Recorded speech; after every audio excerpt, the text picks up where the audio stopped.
Lack of interest by young people within the sector, coupled with climate change, have long plagued Grenada and the wider region.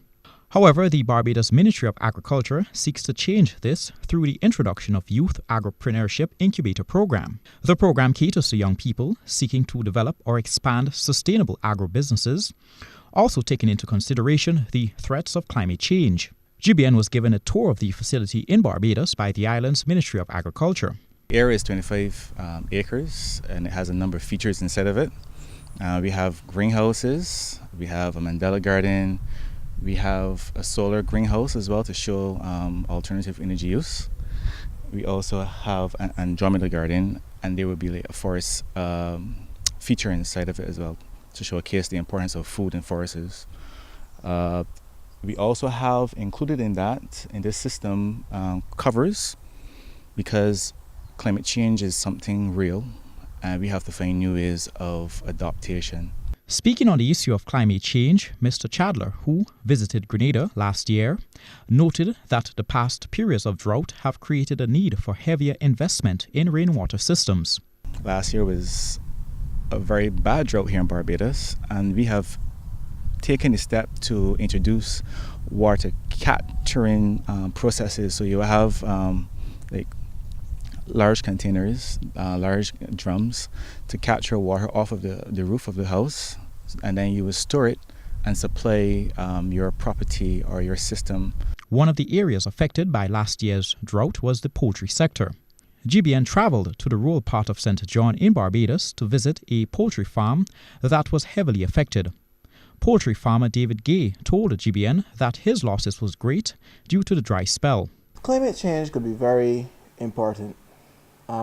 We have some water shortages, unfortunately, and I've sat down and I have watched chickens 4.5 pounds, 5 pounds, 6 pounds drop down dead.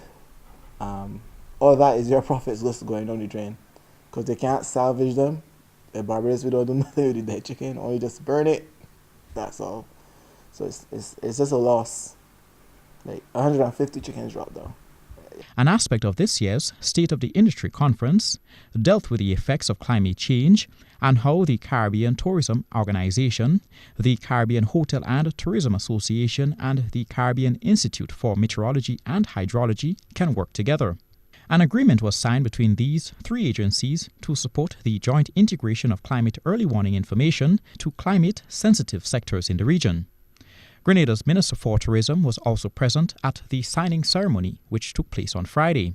Principal of the CIMH, David Farrell, spoke of the need for better forecasting services to be granted, particularly to the agriculture and tourism sector. The GFCS, as we call it, the Global Framework for Climate Services, really focused on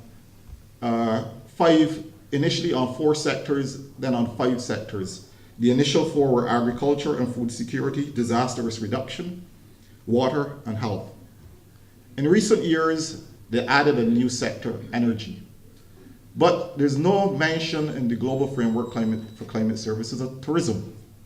But recognizing the challenges faced by the tourism sector in the region, the Caribbean Institute for Meteorology and Hydrology, which is one of the key implementing agencies of the Global Framework for Climate Services, made the decision to include tourism as a sector that we would look to provide services for. The Caribbean Institute for Meteorology and Hydrology has pledged to work alongside these important sectors to confront challenges of climate change in the region.